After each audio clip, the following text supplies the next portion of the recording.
sister and I were the queens of our own little kingdom. A realm we had constructed in the depths of our basement. With blankets as capes and cardboard Cheerio boxes as bird noses, we transformed our dimly lit sanctuary into a dazzling stage, where we would put on shows that could rival any Broadway production. We'd spend hours crafting elaborate outfits out of our old dance costumes and blankets, carefully constructing them into gowns fit for princesses, or in ways that made no sense at all. The stage was a rug, the spotlight was a flashlight, and the sound system was as loud as we could make our little voices. But even with our limited resources, our shows were nothing short of spectacular. We'd sing along to our favorite songs, dance like nobody was watching, which was mostly true. And of course, no show would be complete without an audience. We'd sell tickets to our parents, who were always eager to support our theatrical endeavors, even if that came with having to sit in a teeny tiny chair. The basement stage was a world of its own, a place where we could do anything and feel completely safe. We were sisters, but we became counterparts and partners in crime and mortal enemies. Dun dun dun! And though we have left the basement stage behind, a part of it still lives on, within us. A secret world that only we know about. We recorded a lot of these memories on a little iPod, which I'm sure we used at our weddings one day, unless one of us makes it magically disappear. But it's no surprise that we both chose theater growing up. Our love for the stage was born in that basement, nurtured by our imaginations and fueled by our passion. I don't think I'll ever perform in a production as spectacular as what was created down there, or have a better scene partner. After all, who could top a sister?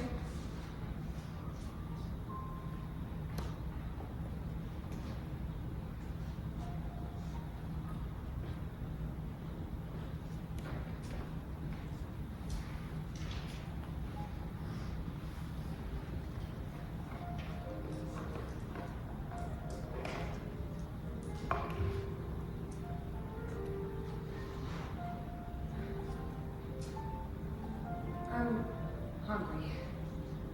So hungry that starvation has become sickness. Bile builds in my mouth and my stomach turns like a whirlwind. The nerves stand on end in my arms and I can't seem to see straight. I try to tell myself this is what I want, that I have been begging for this for years, but now the thought of you cuts me open and bleeds me dry. I have hungered for you to look at me, to just raise my hand as we walk side by side. I have begged God for it. Arms splayed to the stars, knee deep in the dirt, crying out for some sort of comforting affection. Why does it feel wrong? Why can I not stomach the thought of you? I want so badly to be loved and cradled, yet a word from your lips forces a shiver down my spine. I don't know what to do. I don't know how to feel. My wanting has turned foul and my heart pallid. This cancer keeps growing, filling my eyes and my ears until all I know is this sickness. Please don't touch me or you may get it too. Treat me like the plague and shun me until I am finally alone. Let me die with the peace of an empty stomach and a lonely touch. It is better to starve than to hate the feeling of your love.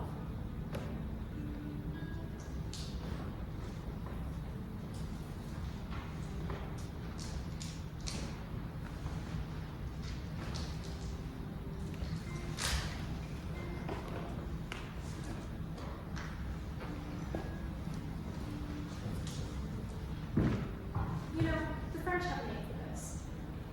L'appel du vide, the call of the void. The urge when you're standing on the edge of a rooftop or mountainside to suddenly just jump. And you won't do it, You know you're not suicidal. You know you don't actually want to throw yourself off a building and land with a splat on the concrete. But the thought is there. The idea that you could. It's the same thought you get when looking at a running garbage disposal, when passing oncoming traffic on the highway, when holding a knife. You could stick your hand down there, you could swerve your car, you could stab this into your eye. You could do something based on nothing but your own actions that go against all of your influences and instincts that would allow you to exert some kind of control over your life. The world is always happening to us, or around us. We are never happening to the world. For once, it would be nice to actually make a decision, to do something, anything. But then, the moment fades, and you realize that would hurt tremendously. And you fear death terribly. And that you never want to cut your short time on Earth even shorter. You realize that in stepping back, in cementing your car forward, in setting the knife back on the counter, you're still making a decision. A decision free of anything except your unwavering devotion to life, your infatuation with the way the world fills your lungs. And then maybe you feel a bit embarrassed or sad or concerned because you start wondering why you're even thinking like that in the first place, if maybe you don't even know yourself or your body or what's hidden deep inside it. They did research on this phenomenon, on the call of the void. Your thought to jump isn't a thought at all. It's your brain's natural assumption from the fact that you got scared. It thinks that because you flinched, because you stepped back, you were originally going to jump. And then you realize, slowly, there was never any danger at all.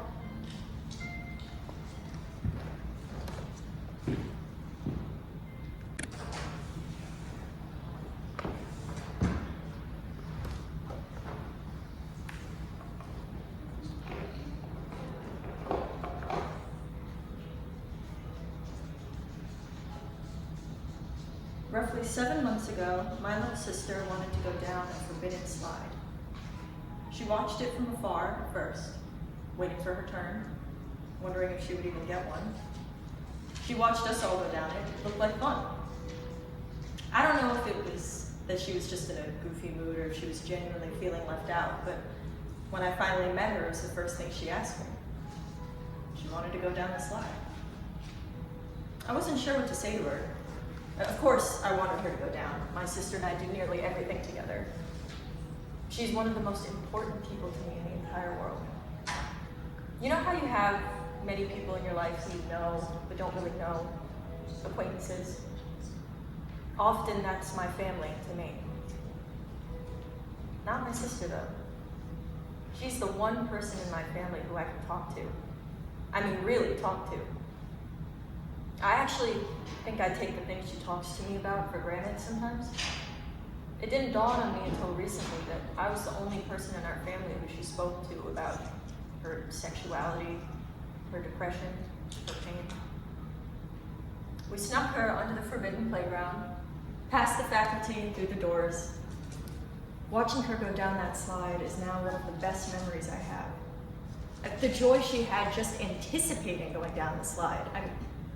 I mean, it's a slide.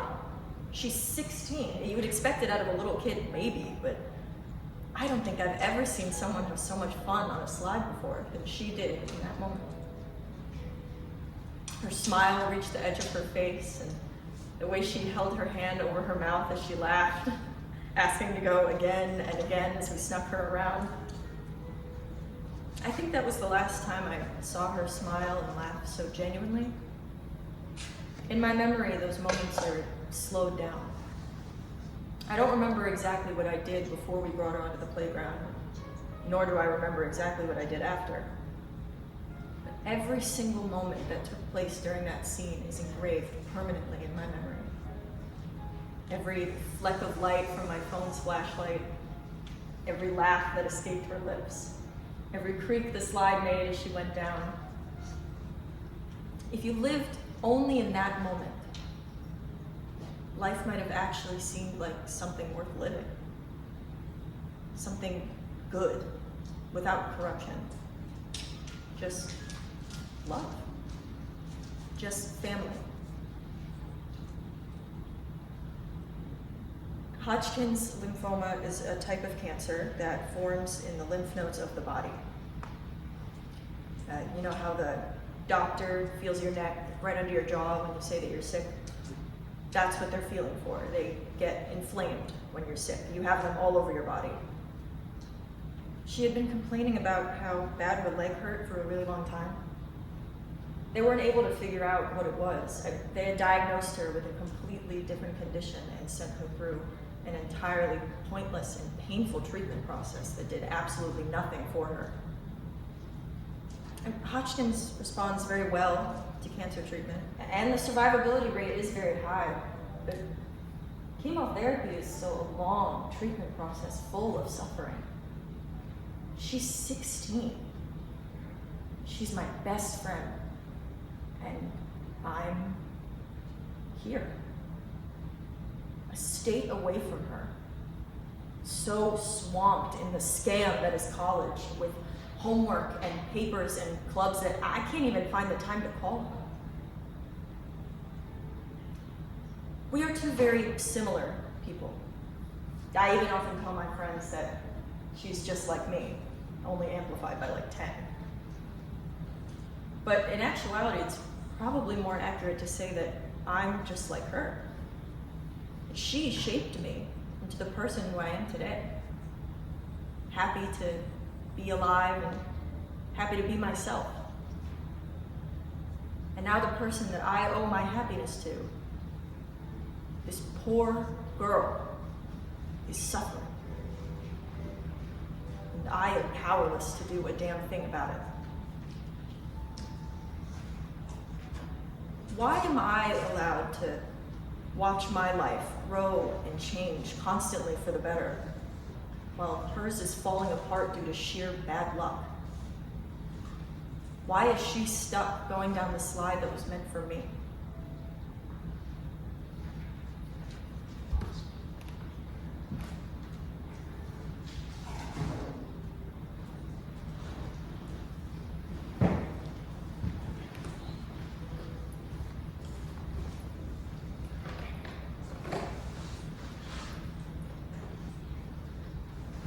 When I was little, I was a storyteller. My imagination was a wild, untamed beast, weaving tales of dragons, princesses, pirates, and buried treasure. My words flowed like a river, carrying my audience on journeys to far-off lands. I loved the power of my words. As time moved forward, something changed. People started to say I talk too much. A chatterbox, I need to get to the point. They told me to be quiet, to listen more and speak less. It was as if my power had become a curse. I wanted to blend seamlessly into the background, so I withdrew from the world I once knew. I learned to bite my tongue, to hold back my thoughts. But inside, I felt like I was suffocating. My words, my imagination were being silenced. My next adventure was Marist. Here, I discovered a new way to tell my stories. I began to write. And for the first time in a while, I took a full breath. The best part was, no one knew it was me. I could share my stories without fear of judgment or rejection. I could hide behind my anonymity. It was a liberating experience. I could let my imagination run wild without worry and see people connect with my stories as if they were their own. It was then that I rediscovered my love for storytelling. I could let my nation run wild. I learned that I didn't have to be a loud storyteller to get my voice out to the world. I could be quiet, a writer who uses their words as their voice. People have always used anonymity to hide their true selves. Walking to a library, even in the quietest of corners, the power of storytelling endures. That's why, even if everything changes tomorrow, I know one thing: I will always be a storyteller.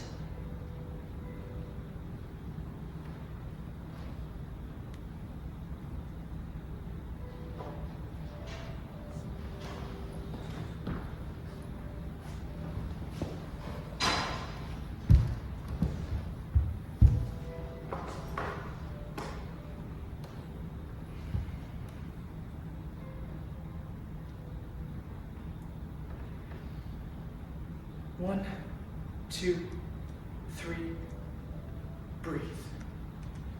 In, out. 3, 2, 1. You're used to it now. The panic, it sets in like waves, like the tide. In, out. Just breathe. Breathe. Relax your shoulders. Unclench your jaw. Find 5 things you can see. 4 things you can touch. 3 things you can hear. 2 things you can smell. 1 thing you can taste. You hate this rule. As if you have any sense when you're falling into oblivion.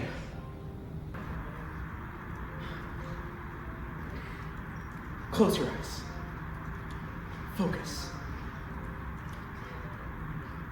Your hands shake.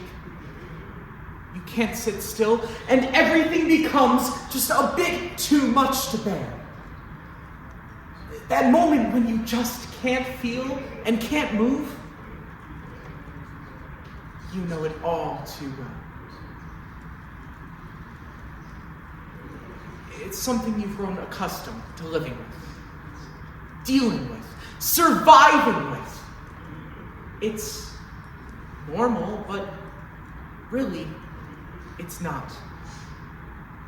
The constant torture, when you can't shake the feeling, the worry that everything will fall apart, that you won't truly be okay, ever. It's difficult to explain to those who don't share the same fear. When every move, every second, every day is just something you have to get through. They say, how can you live like that? Or you have nothing to worry about. And you think there's something wrong with you.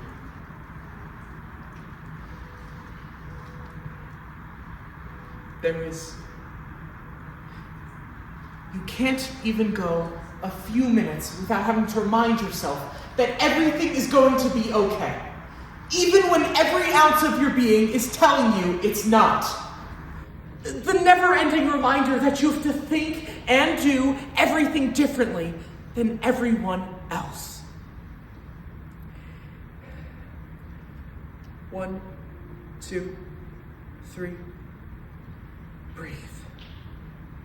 3, 2, 1.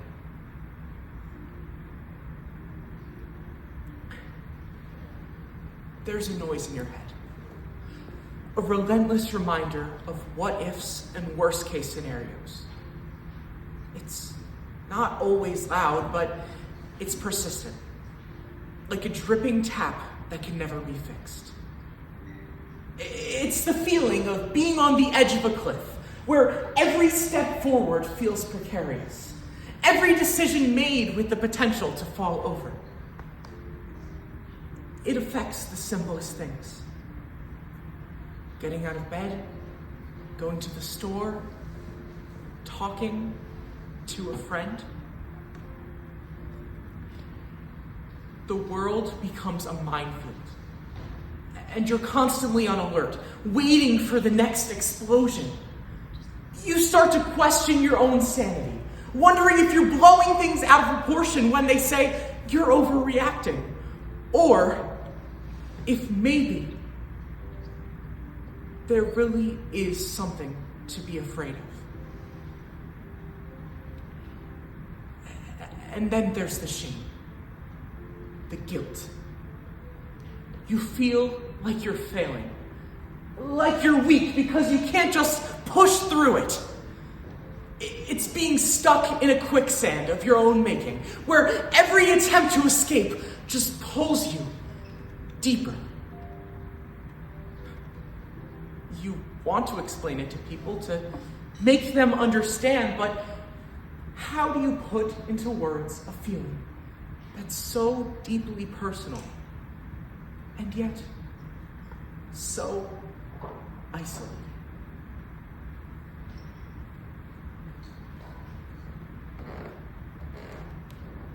You hope and wish it would go away, but that just makes you feel worse.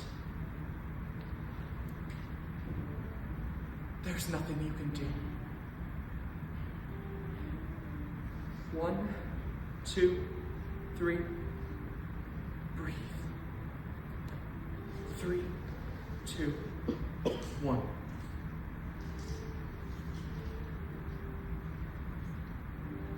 But you can't.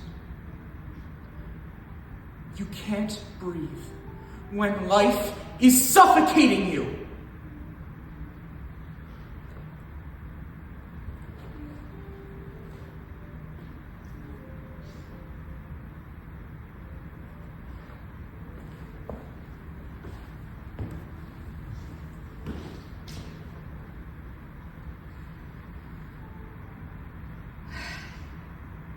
I'm anxious. I'm at a family friend's house. We're celebrating just for the sake of it. I dress up. My hair is down, styled all nice. I'm wearing this beautiful skirt, jewelry stacked wherever it can fit, makeup sparkling my eyelids.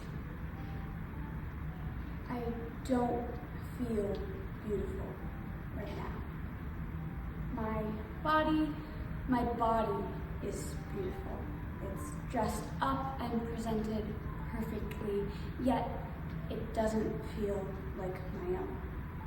My face is my own, and it gives away my emotions, but those emotions are not beautiful. So I go outside. I can't stand to be in there pretending to be somebody else anymore. Go for a walk. And I sit. There's a man in a chair on the beach reading a book. I'm not sure what this book is about, what has him so enthralled. He hasn't lifted his head once in the entire time, in the whole time I've been here. He mouths the words as he reads, glasses low on his nose. There are 5 men fishing. I wonder if they know each other and are just spaced out simply for necessity. Or if they're strangers that just so happen to all be fishing. If it's the latter, I hope they've made friends through idle conversation. I wonder if they've caught anything. There's 2 dogs on the beach, each leading a different owner. They just so happened to cross paths. The dogs stop to communicate the way dogs do, and the owners chat too. I don't know what was said, but they're both laughing. They're strangers smiling, and they continue walking their separate ways. One of the dog owners lets their companion off the leash. They seem to be signaling for the dog to touch the water to enjoy it as we do. The dog does not. They stand by their owner's feet, facing the beach as to protect them as their owner is face down into the water. The man with the book closes his novel. He keeps his fingers in the pages as to not lose his place. He looks up and waves up at me.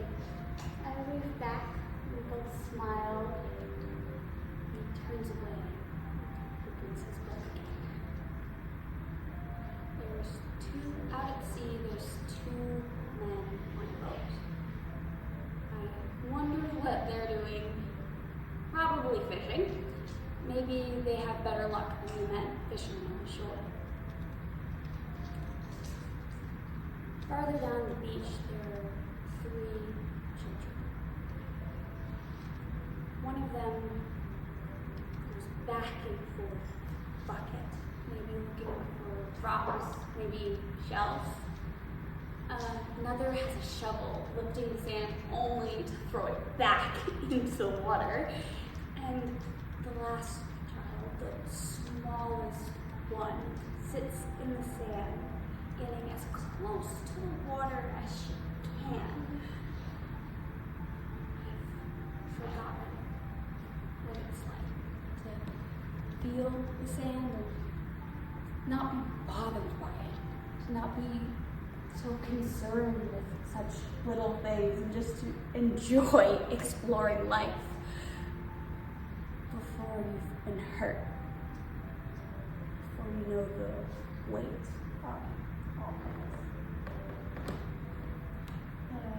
Parents sit back in their chairs watching. I wonder if they're thinking the same thing I am. And as I sit back and stare out at the world, I'm reminded of how beautiful life is, how beautiful I am, simply because I exist alongside all that is here. I am beautiful because I exist. I'm alive. I'm no longer anxious. I leave.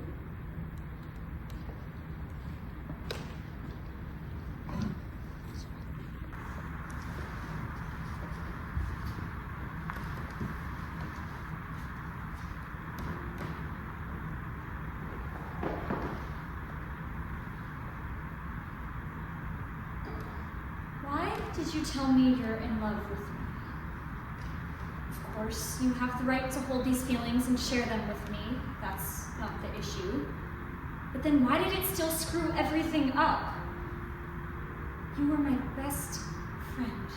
I loved you. I guess not in the way you were hoping, but you were my best friend. I told you that this doesn't change the fact that we're best friends. I offered you space, or even to pretend as if nothing had changed. I told you I would do anything in my control to make you most comfortable. I let the future of our friendship rest in your hands. But you shut me out so quickly. I think you wanted me to have a stronger reaction. I think you wanted me to either confess my undying love for you or call you disgusting. But I did neither of those things, and you didn't know how to handle them. So, a week goes by, and then you start to pretend as if I don't exist. And then I hear from another friend of mine that you hate my guts. It all happened so quickly. In a matter of weeks, we went from inseparable best friends to masses of people knowing my personal secrets because you told them how awful I am. I don't know what I did to you. What did I do so awful that it makes you curse my existence? I shouldn't miss you because you were the one that fucked everything up, but a part of me feels empty with you gone. Not because you filled that space, but because when you left, you took so much with you. I hope you're okay. I really do. But quite simply, this is all your fault. So why does the thought of you make me feel so bad? Am I selfish for not loving you the way you wanted? You would probably say yes. I couldn't love you more. I'm sorry. I tried. I know it's what you needed, but I just couldn't do it. So what do I do now? You acted as if I was the sun. But before I knew it, you had flown too close and I melted your wings. Was I supposed to let you get close, even if I can't control my own heat? I'm sorry. I can't change something I can't control, even if it hurts you. Now, when I think about you, I switch between reminiscing about our good moments, our late night, hours-long calls, our talks about nothing, how close we were to each other, to intense feelings of disdain when I remember how much I shared with you and how you spilled it all and did whatever you could to make me feel awful.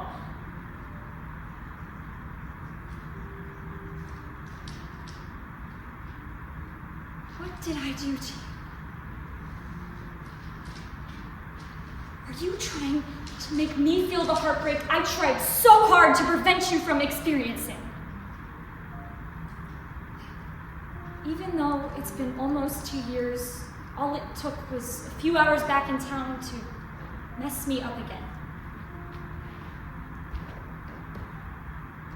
Maybe I don't miss you. Maybe I just hate that I hate you. And I once loved you.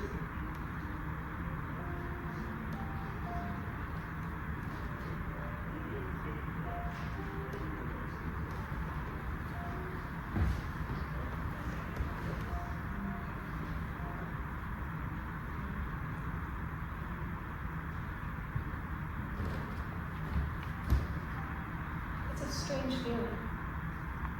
This newfound freedom. After years of following the prescribed path, of knowing exactly what's expected of me, suddenly adrift. The familiar anger of school, the steady rhythm of classes, assignments, and exams is gone. And in its place, a sense of uncertainty, a fear of the unknown. I've spent so much time preparing for this, studying hard, working towards a degree. I thought I was ready. But now that the moment's here, I'm starting to doubt myself. If I take a step forward, what happens next? The years of structured schooling should have prepared me for this, but what if I make a wrong choice? What if I take a wrong step and find myself lost?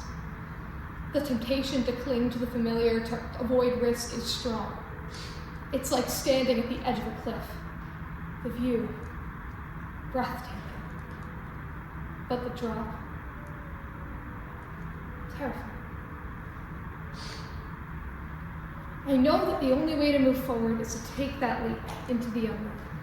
It may be scary, it may be uncertain, but it's also the only way to truly live. To stay here on familiar ground is to deny myself the chance to grow, to experience new things, to discover who I really am. But it's easier said than done. The voice of doubt whispers in my ear, reminding me of all the things that could go wrong. It paints a picture of failure, regret, a life wasted. I fight against it. I try to ignore it.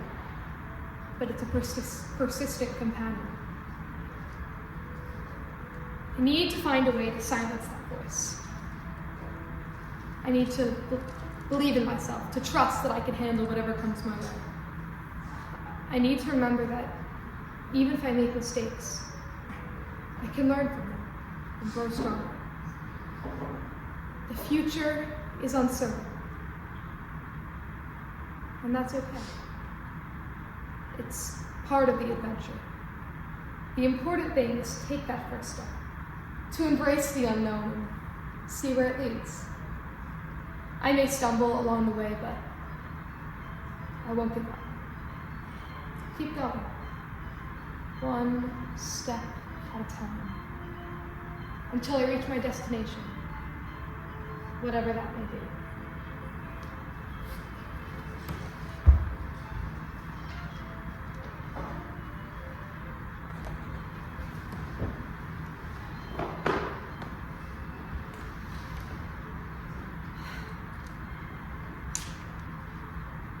I am... What am I? If I am me and me, is she if she becomes he? Can I be she one day and he the next? Or can I only ever be she and never be he because I was she?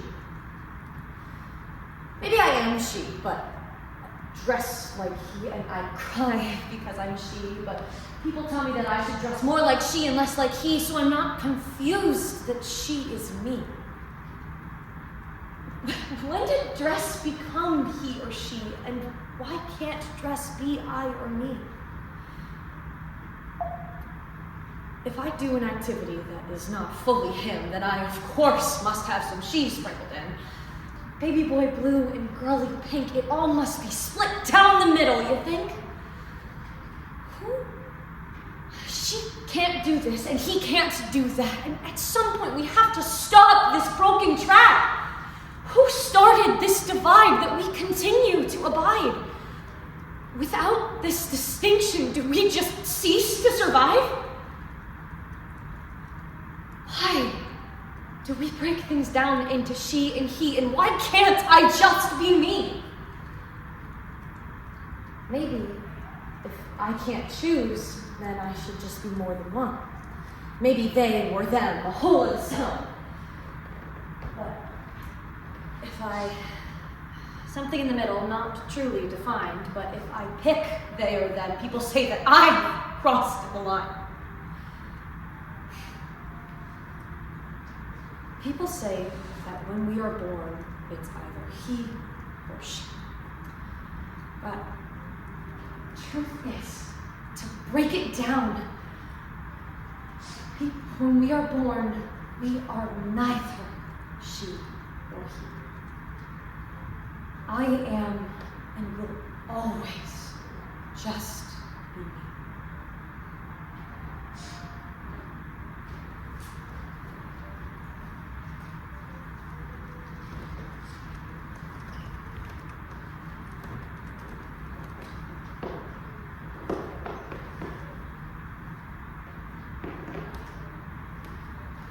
It's natural to lose friends while you go through life. Whether it's because you moved away, or you grew apart, or they called you a bitch in the hallway from your entire 8th grade class. I get it. It happens. I understand. It's still sad to think about.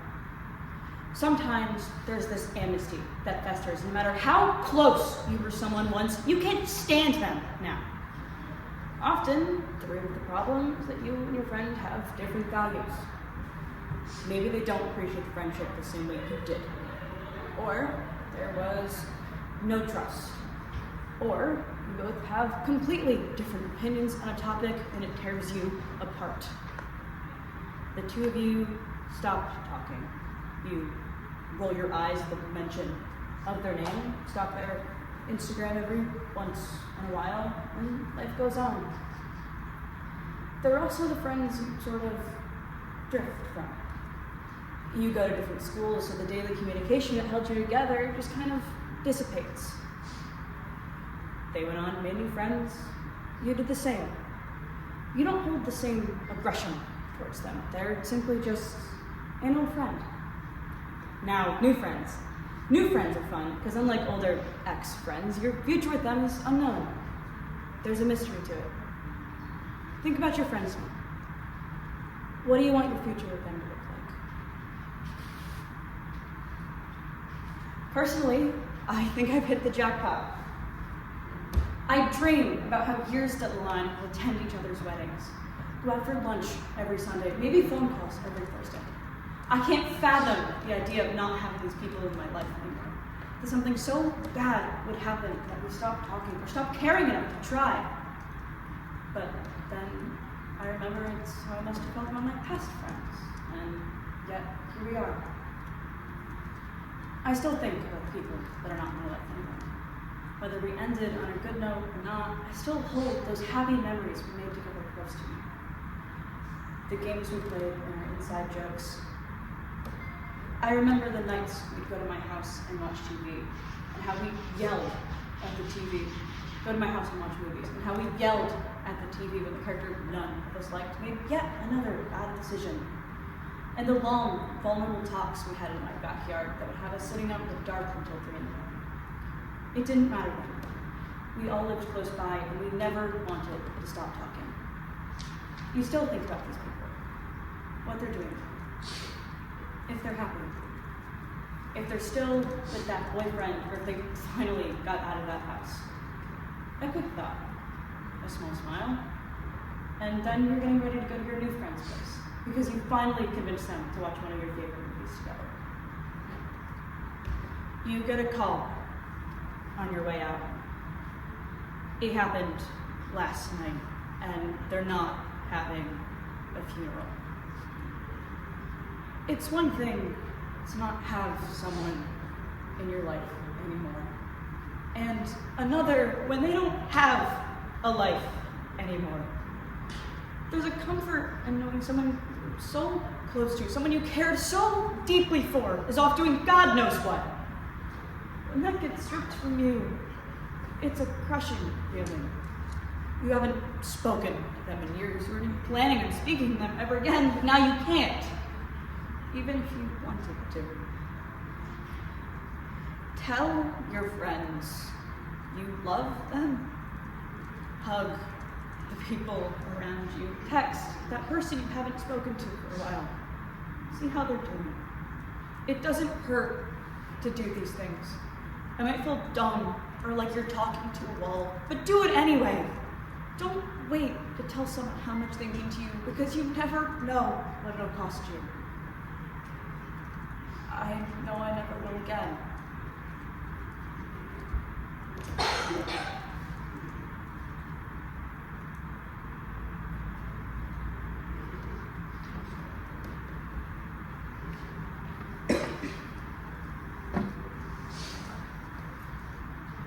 I hate going to other people's houses. Now, don't get me wrong, there isn't a real problem with it. I love seeing my friends, getting to meet their families, figuring out how and why they are the person that they are. But, I mean, I don't belong there. Not really. Technically I do. I like to follow spirit or vampire laws and that sort of thing. I'm not going to show up unannounced, but I can be invited in all you want. Past the locked doors, salt rings that ward me away. I have no problem sitting in the living room, but it's still not my house. I don't live there, and I won't truly belong there, even if I stay the night. The room where I lay is foreign. The floor creaks in a way I don't like. And your house is lovely, but your light bulbs are rolling. There's a layer of dust on the shelves that you still haven't noticed when you're off talking with your parents, or siblings, or someone else that does live there. You'll forget I'm even there. It's an important conversation. It always is. But you'll leave me alone in a room that's not mine, and I can't help it, but it feels so wrong. I'm out of place. It's full of things I can't imagine touching without permission, without asking. I'm afraid I'll break it with my fingertips and disrupt the million-year-old ecosystem that is your bookshelf. Then you'll just send me away without letting me explain. I never meant to cause a disturbance. I never meant to cause a scene. But I don't live here, so you'll just make me leave and move on like I was never there. And maybe you'll be upset, or you won't, and I'll be nothing but the ghost in your walls that you can't see.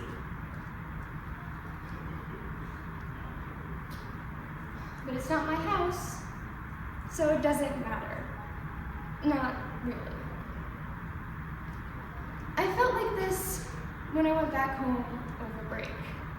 Back to my childhood bedroom and kitchen. The living room I learned to walk in. The backyard where I used to play with my dog. My friends all talked about how everything around them was different when they went back. The furniture their dad moved, cabinets packed by their mom with things they didn't previously own. But everything here looks the same. I still know where the stairs creak. I still see the cobwebs in the ceiling corners that they still haven't noticed. But I don't belong here. When I sit in the chairs now, I feel this sentiment that I should not be in this house. In their voices and their eyes, it doesn't matter if it's never said to me directly that I should leave. And maybe that's what makes it worse. Because if I was supposed to go away, I could grapple with that. But I live here. I live here now. This used to be my house too. At what point does your childhood home just become your parents' house? I feel like I keep being looked at like I've broken something valuable, and it's making me sick. I don't live in your walls, I live in your home, and this is my home. And I don't understand why it's different now. Why is it so different now? But it's your home. Just your home. So, I guess I do know why. I don't like coming back here. It's not them. It never has been. I know I'm always invited in. I shouldn't need to be told they want me to stay here. To really stay here and to know you don't mean it, you never do. But I don't want to be here anymore. I don't know the type of person you're expecting to let in and accept your house as a home, but I'm not it anymore.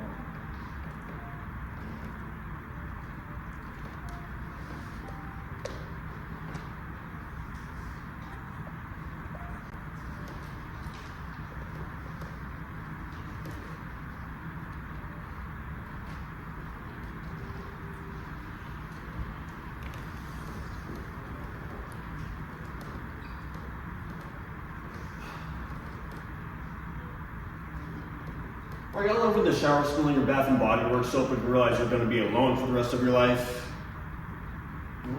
Okay. Just me? Oh, okay. Anyways.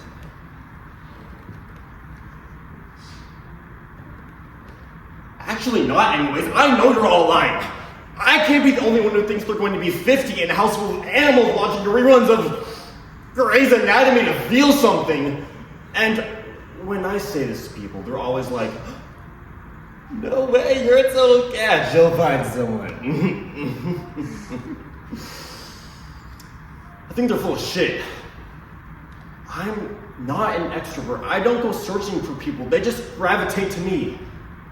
And maybe that means this special someone will gravitate to me, but what if they don't? I don't think I'll find anyone in my job industry because I do theater. And I'm a narcissist.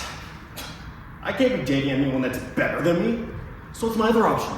Some drunk idiot with 0 riz at the bar? Yeah, I'll pass. Sometimes I go to cafes, bookstores, and record shops looking extra submissive and readable. For all the artsy passerbys, but yet nothing. I've started to think it's because people are intimidated by my presence. Let's be honest, I'm fucking awesome. I love looking through my dating apps and admiring how hot I am. Oh, speaking of dating apps, I delete them every couple months, then get bored or I download them. Everyone on there is weird and ugly.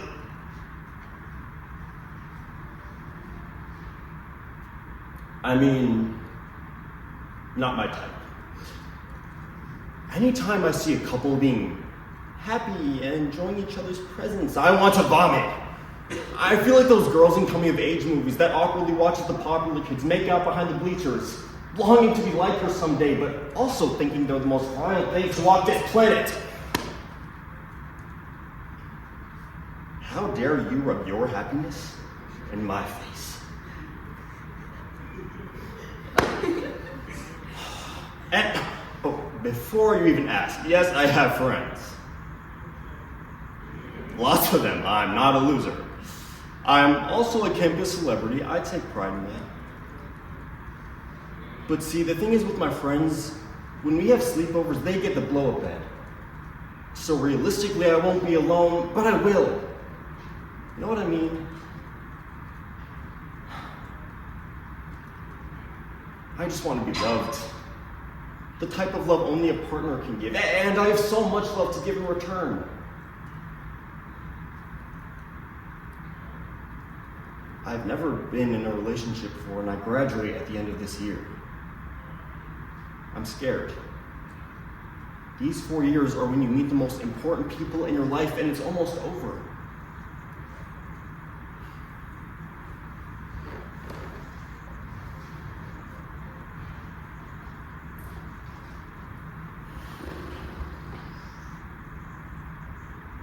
Screw this. Who wants to watch Grey's Anatomy?